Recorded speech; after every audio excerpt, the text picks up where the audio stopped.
اعوذ باللہ من الشیطان الرجیم بسم اللہ الرحمن الرحیم اللہم صلی علی سیدنا و مولانا محمد وعلی آلہ و اصحابہ وبارک وسلم وصلو علیہ۔ اسم اعظم کے سلسلے کی ایک اور کڑی کے ساتھ حاضر ہیں۔ آج جس اسم اعظم کے بارے میں ہم بات کریں گے وہ ہے یا عزیز۔ یا عزیز اللہ تعالیٰ کا ایک ایسا بابرکت نام ہے جس میں عزت اور کامیابی چھپی ہوئی ہے۔ تو اس کا ایک فائدہ یہ ہے کہ جو شخص لوگوں کی نگاہوں میں گر چکا ہو، معاشرے میں کوئی عزت کی نگاہ سے نہ دیکھتا ہو، دفتر والوں کے نزدیک ایک مذاق ہو، تو اسے چاہیے کہ 40 دن تک نماز فجر کے بعد 41 مرتبہ روزانہ پڑھا کرے، دنیا و آخرت میں معزز ہو اور کسی کا محتاج نہ رہے گا انشاءاللہ تعالی۔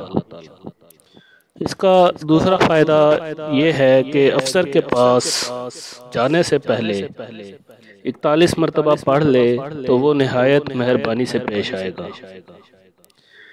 اس کا تیسرا فائدہ یہ ہے کہ جو شخص دشمن کی طرف اشارہ کر کے 70 مرتبہ پڑھے تو دشمن مغلوب ہو جائے گا۔ خاص طور پر سیکورٹی والے اگر اس طرح کا کام کریں تو ان کے لیے یہ بہت فائدہ مند ہو سکتا ہے۔ اس کا ایک فائدہ یہ ہے کہ جو شخص زعفران سے یا زردہ رنگ سے لکھ کر نہار منہ کھائے گا تو اس کے دل میں نور پیدا ہو جاتا ہے اور وہ معرفت کے درجے کو پہنچتا ہے۔ رزق میں برکت اور خود کفالت کے لیے فجر کی نماز کے بعد 40 مرتبہ ورد کرنا بہت سود مند ہوتا ہے۔ اس کا ایک فائدہ یہ ہے کہ اگر بارش نہ ہو رہی ہو تو چند افراد رات کے آخری حصہ میں جمع ہو کر 2000 مرتبہ ہر شخص اس کا ورد کرے تو انشاءاللہ تعالی رحمت کی بارش ہوگی۔ ایک فائدہ اس کا یہ بھی ہے کہ جو شخص یا عزیز من کل عزیز بحق یا عزیز پڑھے تو وہ مخلوق میں عزت پائے گا۔ اس کا ایک اور فائدہ یہ ہے کہ فجر کی نماز کے بعد 99 مرتبہ اس اسم اعظم کو پڑھنا ضمائر اور اسرار کیمیا پر مطلع ہونے کو نافع ہے۔ ضمائر سے مراد وہ باتیں ہیں جو کہ اولیاء اللہ کے ہاں ہوتی ہیں۔ اس کا ایک فائدہ یہ بھی ہے کہ ہر فرض نماز کے بعد یا صمد یا عزیز یا مغنی یا ناصر پڑھنے سے رزق میں اضافہ ہوتا ہے۔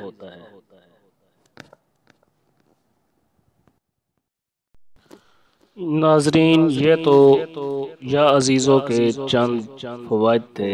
اس اسم اعظم کے فوائد لکھنا اور بتانا بہت طویل ہو سکتا ہے۔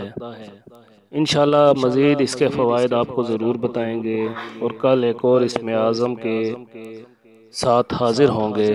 تب تک کے لیے اجازت دیجیے۔ اللہ حافظ۔ ہمارے چینل کو سبسکرائب ضرور کریں اور ویڈیوز کو شیئر ضرور کر دیا کریں۔